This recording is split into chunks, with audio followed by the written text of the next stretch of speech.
Mau memenuhi janji saya kemarin untuk merekam materi kuliah karena kuliah kemarin dibatalkan akibat masalah audio. Ternyata saya bisa menyelesaikan masalah audionya setelah mengotak-atik komputer saya selama sekitar 1 jam. Jadi niat saya untuk membawa ke servis bisa dibatalkan. Ternyata bisa diselesaikan sendiri. Jadi topik kuliahnya adalah tentang peradaban sebagai jenis kebudayaan. Atau eh, pertanyaannya, apakah peradaban itu sama dengan kebudayaan? Seluruhnya sama atau sebagian sama atau berbeda? Ini yang akan kita bahas atau saya bahas hari ini. Kalau lihat istilahnya, kita baca saja ini tanpa penjelasan ini sudah jelas.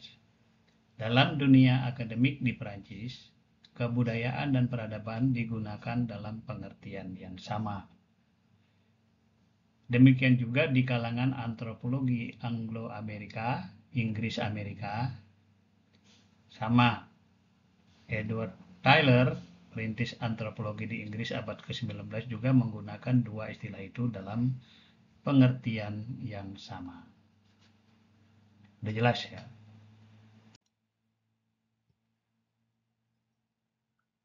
Kemudian peradaban itu adalah jenis kebudayaan. Kesamaan dan perbedaannya di mana? Peradaban adalah jenis kebudayaan dengan ciri-ciri yang dikemukakan oleh Clifford Joly dan Fred Bloch. Jadi peradaban itu pertama masyarakat dengan populasi besar, ribuan. Tidak bisa kalau penduduknya cuma beberapa puluh atau beberapa ratus. Dengan ukuran pemukiman perkotaan. Nah, tentu saja dimulai dari bentuk kota kecil, ribuan orang. Dengan pusat kota sebagai fokus.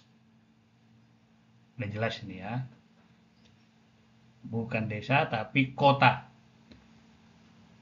Yang kedua, akumulasi kekayaan, surplus, makmur. Jadi kalau pada zaman dulu orang mata pencariannya berbasis sumber daya alam, maka itu terkait dengan lahan, dengan tanah, dengan produktivitas yang meningkat, sehingga rakyatnya atau masyarakatnya menjadi makmur. Kemudian berbentuk kota dengan otoritas sentral negara dengan kekuasaan untuk memungut surplus tersebut melalui pajak. Jadi kalau ada rakyat ya karena rakyatnya makmur, ada kekuasaan pusat itu mengatur memungut pajak. Yang kelima, organisasi politik berdasarkan kelas sosial. Jadi kelas-kelas sosial bawah, menengah, atas, dan tempat tinggal berbasis wilayah. Jadi bukan berbasis kekerabatan. Kalau berbasis kekerabatan tuh orang yang berkerabat tuh bisa ada di mana-mana. Jadi ada kewilayahan. Kalau kita lihat negara ya, negara itu ada wilayah. Salah satu syarat negara adalah wilayah. Begitu juga kota, ada batas wilayahnya. Yang keempat, berkembangnya spesialisasi full-time spesialisasi pekerjaan atau profesi yang sifatnya non pertanian. Ada seniman patung, seniman drama dan lain-lain. Pedagang, imam,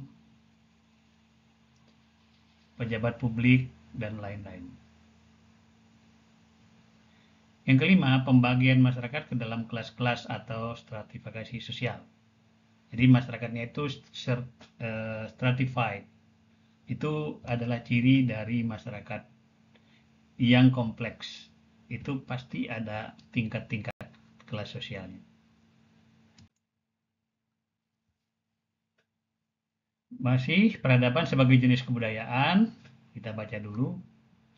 Karena adanya surplus kekayaan dan pekerjaan penuh waktu di luar pertanian tadi yang sudah kita lihat, maka institusi tertentu bisa tumbuh. Contohnya ilmu pasti, yang antara lain astronomi dan matematika.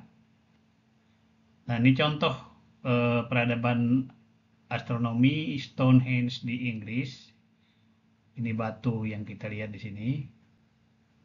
Batu ini tingginya kira-kira 4 meter dan lebarnya mungkin kira-kira 1,5 meter lah.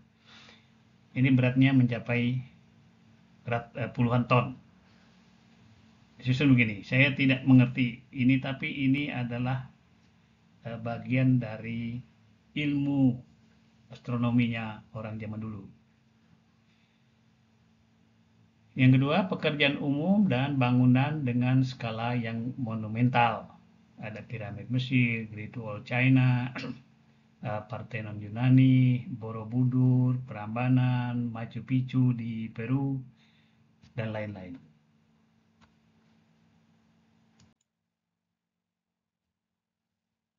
Masih mengenai peradaban sebagai jenis kebudayaan,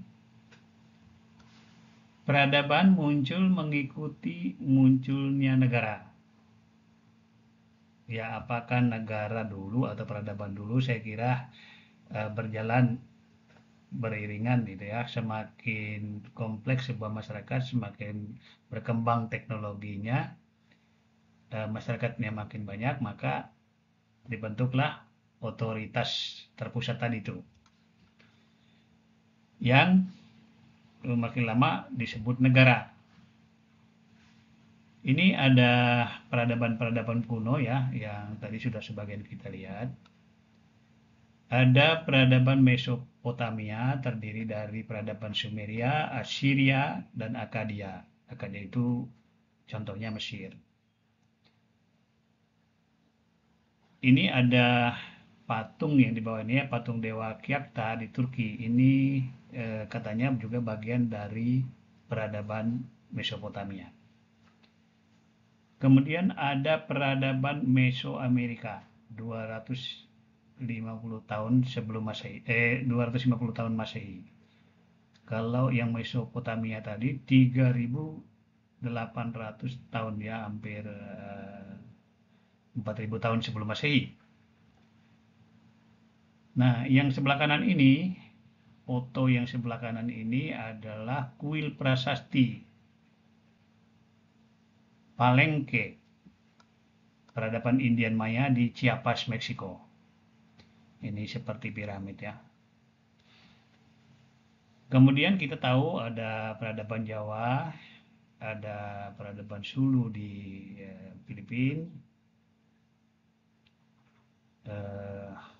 Ya, banyak sebenarnya ya. Kalau kita lihat akar katanya civilization ya, peradaban itu bahasa Inggrisnya civilization, dari kata cives, civitas bahasa Latin, civitas juga bahasa Latin, civil bahasa Inggris, cive bahasa Prancis ya. Bandingkan dengan kata city. Jadi city itu akar katanya cives ya, sepertinya berasal dari kata cives ini ya.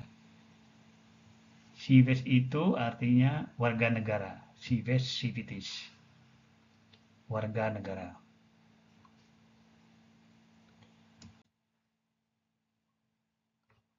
Nah, tapi peradaban tadi yang kita lihat itu sudah hilang. Peradaban-peradaban kuno itu sudah hilang. Sekarang peradaban modern, dan yang tidak tidak akan saya bahas di sini. Ada pertanyaannya, mengapa peradaban-peradaban kuno itu yang kelihatannya sudah begitu advance, sudah begitu maju, begitu kuat, kok bisa hilang? Ada beberapa penjelasan, misalnya Joseph Tainter ini menjelaskan bahwa masalah hilangnya itu karena ekonomi.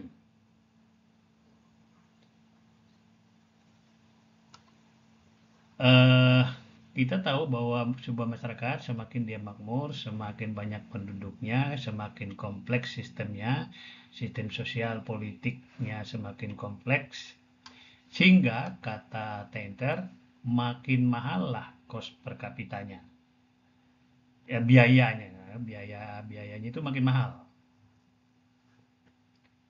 Sehingga karena pada waktu itu mata pencarian masih berbasis sumber daya alam,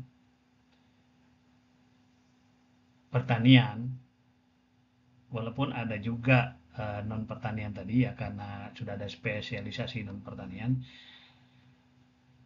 sumber daya alam itu tidak mampu untuk menampung kebutuhan yang makin banyak dan makin kompleks. Jadi sudah mencapai titik jenuh, sudah mencapai ambang batas daya tampungnya. Akhirnya masyarakat itu tidak bisa berkembang lagi, malah eh, runtuh, ya. Malah runtuh. Berikutnya, ini yang pertama ya penjelasan ekonomi. Berikutnya menurut Rappaport, eh, dia menggunakan istilah maladaptasi, ya, dari kata adaptasi yang gagal. Maladaptasi artinya gagal beradaptasi.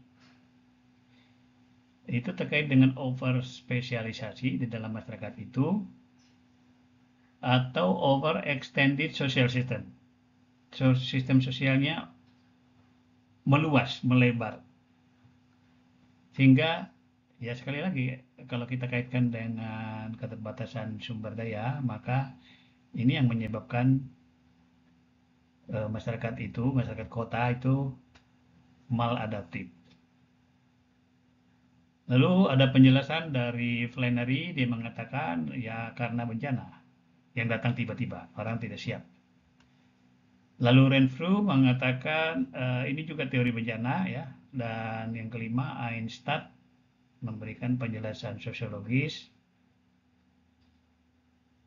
Katanya itu akibat instabilitas internal dari masyarakatnya.